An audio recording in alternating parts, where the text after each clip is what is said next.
Hello students, मैं नवनीत शर्मा, आपका maths trainer. स्वागत करता हूं हमारे इस यूट्यूब चैनल में जिसका नाम है Krishna foundation Sikar. Students, previous video में हमने डिस्कस किया था यूक्लिड डिवीजन लेमा के बारे में, और आज जो अपन डिस्कशन है यूक्लिड डिवीजन लेमा पर बेस्ड क्वेश्चंस के बारे में। यूक्लिड्स ने क्या किया था? Euclid's is known as father of geometry, मैंने प्रीवियस वीडियोस में बताया था। एंड यूक्लिड ने ये लेमा दिया था। लेमा में a is equals to B Q plus R का कॉन्सेप्ट है। मैंने बहुत अच्छे से आप लोगों को मेरे प्रीवियस वीडियो में इसके बारे में एक्सप्लेन किया हुआ है। आज डायरेक्ट अपन इस पर बेस्ड क्वेश्चंस करेंगे। फिर भी मैं आप लोगों को एक बार बता देता हूं कि लेमा क्या होता है। Lemma is known as proven statement. Lemma जो है वो अपना एक प्रूवन स्टेटमेंट, तो प्रूव किया होता है, उसको दोबारा प्रूव करने की रिक्वायरमेंट नहीं होती है। जैसा कि मैंने आपको बताया था 1 + 1 2, 2 + 2 4, 4 + 3 7, ये सब चीजें ऑलरेडी प्रूवन की हुई है। इनको दोबारा अपने को प्रूव करने की रिक्वायरमेंट नहीं होती है। जैसे ही ये यूक्लिड्स डिवीजन लेमा है। लेमा मतलब ये प्रूवन स्टेटमेंट है, we not need to prove it again. Okay, अब एक इंटरेस्टिंग फैक्ट इसके बारे में मैं बताना चाहता हूं। जैसे मैंने अभी आप लोगों को बताया कि 1 + 1 = 2, तो क्या ये प्रूव किया हुआ है या मतलब ऐसे ही अपन लोग सीधा मान लेते हैं कि 1 + 1 2 होता है? सोचा है कभी कि 1 + 1 2 हुआ है, ये कहीं प्रूव है या अपन जैसे काउंटिंग करते आ रहे हैं वैसा है? तो मैं आप लोगों को बता देता हूं कि 1 + 1 2 जो है वो भी प्रूव किया हुआ है। It contain 360 pages to solve. मतलब इसके जो सॉल्यूशंस में 360 पेजेस का सॉल्यूशन है। आप गूगल पे सर्च कर लीजिए इसको। हालांकि इस पे कॉन्ट्रडिक्शन है, अलग अलग मैथमेटिशियंस ने अलग अलग इसके बारे में कहा है कि ये प्रूवन है नहीं है, तो अपन उस पर डिस्कस नहीं कर रहे। फिर भी एक ये चीज है कि अगर ऐसा है तो 360 पेजेस का सॉल्यूशन है इसका कि 1 + 1 2 कैसे होता है। खैर, अपन अपने चलते यूक्लिड्स पे। यूक्लिड्स ने बोला है कि a = bq + r। मैं एक बार फिर आपको दोबारा छोटे से एग्जांपल से बार ये समझा देता हूं। a = bq + r, क्योंकि क्लियर समझना बहुत रिक्वायर्ड जरूरी है अपने लिए। तो मैं डिवाइड करता हूं 5 का 10 विल गेट रिमाइंडर 3। ओके, तो देखिए बेटा 5 13 2 एंड 3 ये क्या क्या है? यहां पर आप लोगों का जो a है ये 13 है, 5 जो है ये आप लोगों का b है, एंड 2 ये आप लोगों का q है, और जो 3 है इसको आप लोग रिमाइंडर कहते हैं। आ रही है बात समझ में? डिविडेंड, डिवीजर, क्वोशिएंट्स एंड रिमाइंडर, ये चीजें होती हैं इनके बारे में, ये कहा जाता है। ठीक है, तो इसी पर बेस्ड यूक्लिड ने एक लेमा दिया था। लेमा अगर मैं अपना सिंपल लैंग्वेज में मैं आपको समझाता हूं तो ये लेमा ये कहता है बेटा आप लोगों का डिवीजन सही है या नहीं है, इसका चेकिंग अगर आप कर सकते हो तो आप इसको यूज करके इसका चेक कर सकते हो कि आप लोगों का डिवाइड सही है या नहीं। जनरली अगर अपन यूज करते हैं तो देखो कैसे कि अगर आप लोग बी क्यू को मल्टीप्लाई करके आर को अगर ऐड करते हो तो आपका आंसर ए आता है। इट मीन्स ये आपका डिवाइड सही है। सिंपल से सिंपल लैंग्वेज में अगर समझना है ना तो इससे सिंपल आपको कोई नहीं समझा सकता। बी 5 क्यू 2 प्लस रिमाइंडर आप लोगों का 3 एंड यू विल गेट 13। 5 2 = 10, 10 + 3 13 = 13। अगर LHS = RHS, LHS और RHS आपका इक्वल है, इट मीन्स इस प्रॉपर्टी को सेटिस्फाई करके इस प्रॉपर्टी को सेटिस्फाई करके, इसका मतलब आप लोगों का जो डिवाइड है वो सही है। आया समझ में? ये था यूक्लिड डिवीजन लेमा। अब सर यूक्लिड डिवीजन लेमा तो समझ में आ गया, बट अब यूक्लिड डिवीजन लेमा का काम क्या है, करता क्या है? तो बेटा मैं आपको बता देता हूं कि यूक्लिड डिवीजन लेमा जो है ये आप लोगों का HCF फाइंड करने के लिए काम में आता है। मतलब by the help of Euclid division lemma you can find the HCF of 2 digits.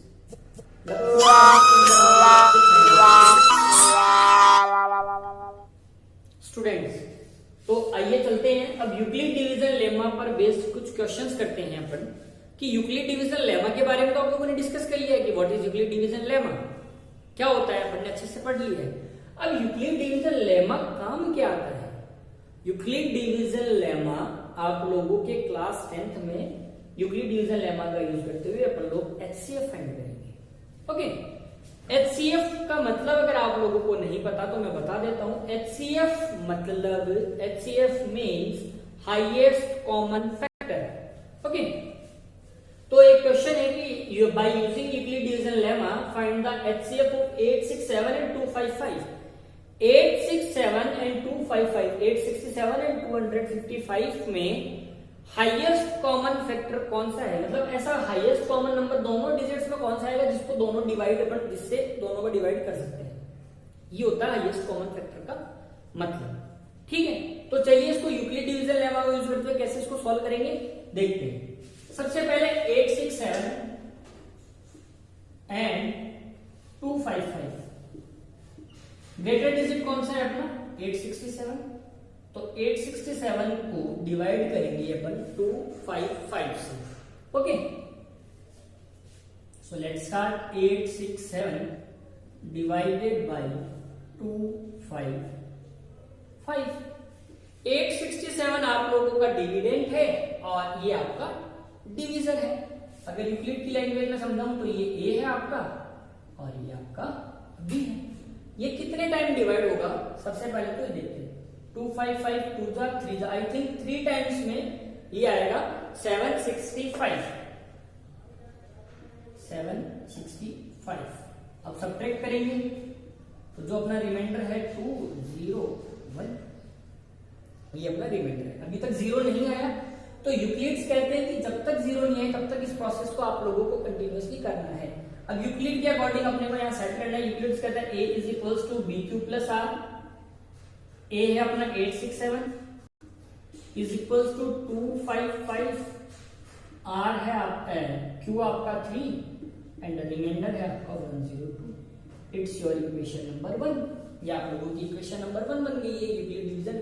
ये तो है लेमा और ये है एल्गोरिथम, अपन इसका step by step complete solutions कर रहे हैं। ओके, अब 102 एंड 255 में 255 ग्रेटर है तो 102 से डिवाइड कर देंगे अपन फिर से 255 को। ओके, 102 मल्टीप्लाई बाय 2 टाइम्स अगर अपन इसको मल्टीप्लाई करते हैं then we will get 204। Okay, फिर से सब्ट्रैक्ट करना है तो जैसे सब्ट्रैक्ट करेंगे 1 एंड 5 51 अपना रिमाइंडर। अभी भी जीरो नहीं आया तो continuously a is equals to B Q plus R. Here now अब a जो है आप लोगों का वो 255 है, B Q 102 multiply by 2 and remainder आप लोगों का 51। This is your equation number 2। आ रहा है समझ में?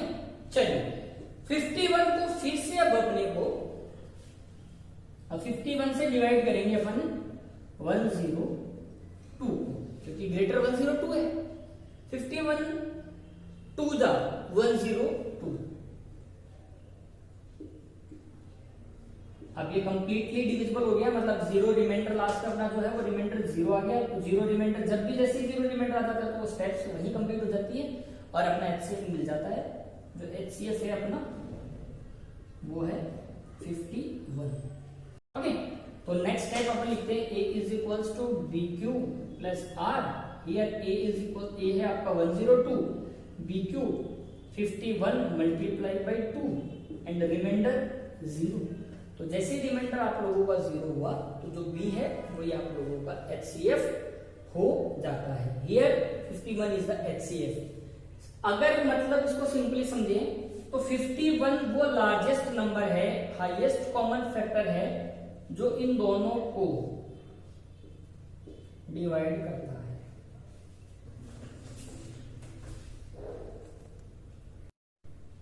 तो आइए चलते हैं नेक्स्ट अपना जो क्वेश्चन है, find the LCM and HCF of 48 and 60। यहाँ डिजिट छोटी लिए ताकि आप लोगों को बहुत इजीली समझ में आ जाए। 48 and 60 by using PFM method, prime factorisation method and verification. ये वेरिफिकेशन आप लोगों के एग्जाम में पूछा जाता है। ओके, तो एलसीएम एंड एचसीएफ कैसे निकालना है? डिजिट्स आप लोगों के पास है, जो नंबर्स दिए हुए हैं आप लोगों के पास वो नंबर है 48 एंड 60। तो सबसे पहले तो वी हैव टू फैक्टराइज, अपने सबको इनको फैक्टराइज करना पड़ेगा 48 को। तो चलिए फैक्टराइज करते हैं 48 एंड 60 को। 48 का फैक्टराइजेशन अगर अपन करते हैं 2 से डिविजिबल है, 2 से 24 टाइम डिविजिबल है। ओके, 24 अगेन 2 से डिविजिबल है, कितने टाइम? 12 टाइम। 12 जो है वो फिर 2 से डिविजिबल है कितने टाइम, 6 टाइम। फिर 6 जो है वो वापस से इवन नंबर है, 2 से डिविजिबल है 3 time, and 3 is divisible by 1 time. So this is the factorisation of 48। ये 48 का फैक्टराइजेशन है। ओके, 60 का फैक्टराइजेशन अपन लोग कर लेते हैं कि 60 का फैक्टराइजेशन क्या है। 60 लास्ट में 0 इवन नंबर होता है, तो इवन नंबर है तो अपने को उसको इवन से डिवाइड करना है। तो इवन नंबर, इवन से सबसे पहले इवन फैक्टर जो है वो 2 है। आप लोगों को पता होना चाहिए कि 2 ही जो है ऐसा प्राइम इवन नंबर कौन सा है, वो 2 है। अगर आपसे कोई पूछे कि ऐसा प्राइम नंबर जो इवन है वो 2 है, 2 ही एक इवन प्राइम नंबर है। इसके अलावा जितने भी प्राइम नंबर आप देखेंगे वो सारे के सारे प्राइम नंबर जो है वो ओड होते हैं। एक और इंटरेस्टिंग फैक्ट आपको बता देता हूं कि 2 और 5 ये 2 ही ऐसे प्राइम नंबर है जिनके लास्ट में 2 और 5 आता है। उसके अलावा कोई भी प्राइम नंबर आप उठा के देख लेना, उसके लास्ट में 2 और 5 नहीं आएगा। ये भी एक मजेदार फैक्ट है। 2 और 5 इकलौते ऐसे प्राइम नंबर हैं जिनके लास्ट में 2 और 5 आता है। उसके अलावा जो भी प्राइम नंबर आप देखेंगे कहीं भी आपको 2 और 5 नजर नहीं आएगा। ओके, तो चलिए इसको आगे देखते हैं। 2 को 60 से किया तो 30 टाइम्स गया, एंड 30 आल्सो डिविजिबल बाय 2 कितने टाइम, 15 से। 15 जो है वो 3 से डिविजिबल है, 5 से, एंड 5 1। ये बेटा इनका प्राइम फैक्टराइजेशन अपन लोगों ने कर लिया। ओके, अब ये कह रहा है कि प्राइम फैक्टराइजेशन मेथड को यूज करते हुए एलसीएम एंड एचसीएफ फाइंड करना है और उनके बीच का जो रिलेशन है वो भी वेरीफाई करना है अपन लोगों को। ओके, तो कैसे करेंगे अपन लोग, देखिए मैंने बताया था 48 के फैक्टर जो है वो आप लोग एक बार लिख लीजिए। 2 multiply 2 multiply 2 multiply 2 multiply 3, and 60 का जो फैक्टर है वो देखिए 2 मल्टीप्लाई 2 मल्टीप्लाई 3 मल्टीप्लाई 5। और एक बार ये जितनी भी डिजिट्स इसमें आएंगे वो देख लीजिए। इसमें एक तो 2 आया है, एक 3 आया है और एक 5 आया है। ये 3 डिजिट्स इसमें रिपीट हो रही है ना बार बार में, तो इन्हीं 3 डिजिट्स पे अपने को डिस्कस करना है एलसीएम और एचसीएफ निकालने के लिए। सबसे पहले अपन एचसीएफ निकाल लेते हैं। एचसीएफ कैसे निकालेंगे, हाईएस्ट कॉमन फैक्टर। तो देखिए दोनों में जो है वो दोनों में होना चाहिए, हाईएस्ट होना चाहिए, कॉमन भी होना चाहिए। तो देखो सबसे पहले 2 देखते हैं। 2 ऊपर वाले डिजिट्स, ऊपर वाले में भी है, नीचे वाले नंबर में भी है। मतलब 48 के फैक्टर्स में भी 2 है, 60 के फैक्टर में भी 2 है। अब 2 हाईएस्ट कितने बार है दोनों में, हाईएस्ट दोनों में कितनी बार है। हाईएस्ट अगर देखा जाए तो 2 टाइम्स इसमें एंड 2 टाइम्स इसमें। हालांकि इसमें 4 टाइम्स है बट दोनों में हाईएस्ट कॉमन अपने को मैच करना है। तो 2 मल्टीप्लाई 2 ये तो फैक्टर भी आ गया आरएस में। ओके, अब देखिए 3 दोनों में है और दोनों में हाईएस्ट कितने टाइम है, 1 टाइम। और 5 इसमें है बट इसमें नहीं है। तो मतलब एचसीएफ के केस में अपन दोनों में होनी चाहिए और दोनों में हाईएस्ट होनी चाहिए कॉमन, वो ही लेते हैं। तो एचसीएफ में अपन सिर्फ इतनी डिजिट्स लेंगे और एचसीएफ में 3 2 6 6 2 12। So our HCF is 12। HCF जो है वो अपना आ गया 12। अब एलसीएम कैसे फाइंड करना है, तो एलसीएम फाइंड करने के लिए देखिए सेम वही फंडामेंटल आपको यूज करना है। मतलब 2 3 एंड 5 देखिए। अब 2 देखिए मैक्सिमम किसमें, अब ये नहीं है कि दोनों में कॉमन है। अब 2 जिसमें मैक्सिमम है वहां से उठा लो। तो 48 के फैक्टर्स में 2 मैक्सिमम में कितने टाइम्स है, 4 टाइम्स है। तो उठा लो 2 2 2 एंड 2। ओके, अब देखिए 3 इसमें भी है और इसमें भी। मैक्सिमम कितने टाइम है, दोनों में 1 टाइम नहीं है तो 1 टाइम ले लो। अगर यहां पर 4 टाइम होता किसी में तो वो 4 टाइम वाला ले लेते अपने यहाँ पे। आ रही है बात समझ में। चलिए नेक्स्ट देखिए 5 दोनों में है नहीं है, एक में ही है, उठा लो। मतलब एलसीएम में अपने को कुछ नहीं छोड़ना है, सब कुछ उठा लेना है। और एचसीएफ जब निकालेंगे तो दोनों में बराबर होना चाहिए। मतलब एकदम आराम से जो दोनों के पास है बराबर बराबर देते जाओ। और यहाँ पर एकदम बदमाश बन जाओ, जिसके पास जो है वो लेना नहीं। ये है एलसीएम कहता है। ओके, तो अब एलसीएम अपना है वो देख लेते हैं कितना है। 15 15 to the 30 60 120 and 240।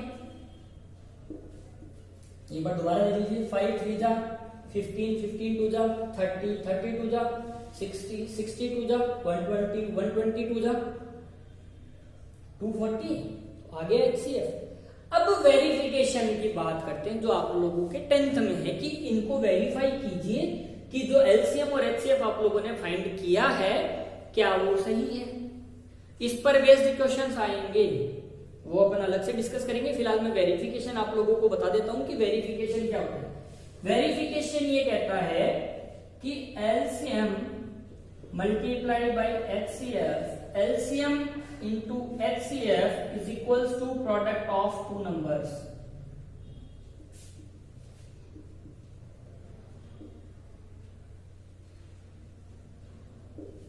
LCM multiply HCF is equals to product of two numbers. Okay, तो देखिए LCM अपना है 240 और HCF है अपना 12 is equal to product of two number. इन दोनों नंबर्स के प्रोडक्ट के इक्वल होना चाहिए 48 मल्टीप्लाई बाई 60। अगर ये आंसर और ये आंसर आप लोगों का सेम आ रहा है, इट मींस आप लोगों ने जो एलसीएम और एचसीएफ फाइंड किया है वो आप लोगों का करेक्ट है। आ रही है बस। तो चलिए करते हैं। अब कैसे करेंगे? अब आप लोगों का अगर जनरल मेथड ये है कि 240 मल्टीप्लाई बाई 12, तो बेटा देखो 10th लेवल में ये मेथड्स नहीं चलेंगे। यहाँ पर आप लोगों को थोड़ा सा डायरेक्ट करना है। एक बार मैं आप लोगों के लेवल के अकॉर्डिंग जाके आपको समझाता हूँ कि जीरो का तो कोई मतलब सीधा रख दो, जीरो से तो अपने को मल्टीप्लाई करना ही नहीं है। अब सीधा 12 को मल्टीप्लाई करो 4 से, 48 का 8 एंड 4 के 12 टू जा 24, 24 और 4 28, 2880। मतलब इस लेवल तक अगर आप लोग कैलकुलेशन कर पा रहे हैं तो बहुत अच्छा है। हालांकि इससे भी फास्ट कैलकुलेशन होती है, बट मैं सभी को ध्यान रखते हुए ये एक बेसिक कैलकुलेशन है जो आप लोगों को आनी चाहिए। ओके, तो अब वही बात यहाँ पर है, 0 है तो 0 को एक बार यही सीधा रख देते हैं। 6 8 जा या 8 6 जा भी कर सकते हो, दोनों तरीके से वो आपको पता है प्रॉपर्टीज। 6 4 जा 24 और 2880 दोनों तरफ सेम आ रहा है बिल्कुल। तो अपना जो आंसर है वो बिल्कुल सही है। अपन ने जो एलसीएम और एचसीएफ निकाला वो बिल्कुल करेक्ट है। तो देखो आज मैंने आप लोगों को बता दिया यूक्लिड डिवीजन लेमा के बारे में। लेमा को यूज करते हुए किस तरीके से अपन लोगों को एचसीएफ निकालना है, और वहीं से एचसीएफ को मैंने आप लोगों की जो नेक्स्ट एक्सरसाइज में आप लोग प्राइम फैक्टराइजेशन से करते हैं उसको भी मैंने आज यही ऐड कर दिया ताकि आप लोगों को एक साथ जो कॉन्सेप्ट है वो समझ में आ जाए कि प्राइम फैक्टराइजेशन से कैसे एलसीएम एचसीएफ निकालते हैं और यूक्लिड से कैसे एलसीएम एचसीएफ निकालते हैं, ताकि कोई कंफ्यूजन ना रहे आप लोगों का। ओके, अब नेक्स्ट वीडियो में अपन डिस्कस करेंगे कि एलसीएम एंड एचसीएफ और प्रोडक्ट ऑफ टू नंबर, ये इस पर बेस्ड जो क्वेश्चंस आप लोगों के आएंगे और बोर्ड में अभी तक यूक्लिड से रिलेटेड एचसीएफ निकालने से रिलेटेड जो भी क्वेश्चंस आपके आए हुए हैं उन क्वेश्चंस को मैं डिस्कस कराऊंगा नेक्स्ट वीडियो में। हाँ, अपन लोग इसी तरीके से पढ़ते चलेंगे बेटा कि जैसे एक टॉपिक लिया और उस टॉपिक से रिलेटेड बोर्ड में या एनटीएससी में आप लोगों के क्या क्या क्वेश्चंस आए, किस किस लेवल तक के क्वेश्चंस आए हैं, वो सारे क्वेश्चंस अपन उसी टॉपिक के साथ वहीं कंप्लीट कर लेंगे। मतलब इस तरीके से नहीं चलेंगे कि पहले सारा टॉपिक पढ़ेंगे फिर क्वेश्चन आंसर्स करेंगे। तो कल आप लोग जो नेक्स्ट वीडियो मेरा आएगा उसमें आप लोगों का एलसीएम एचसीएफ से रिलेटेड जो क्वेश्चन है वो यूक्लिड के प्राइम फैक्टराइजेशन से रिलेटेड जो भी क्वेश्चन आएंगे जो बोर्ड में आ चुके, जो एनटीएससी लेवल में आ चुके, वो सारे क्वेश्चंस में डिस्कस कराऊंगा।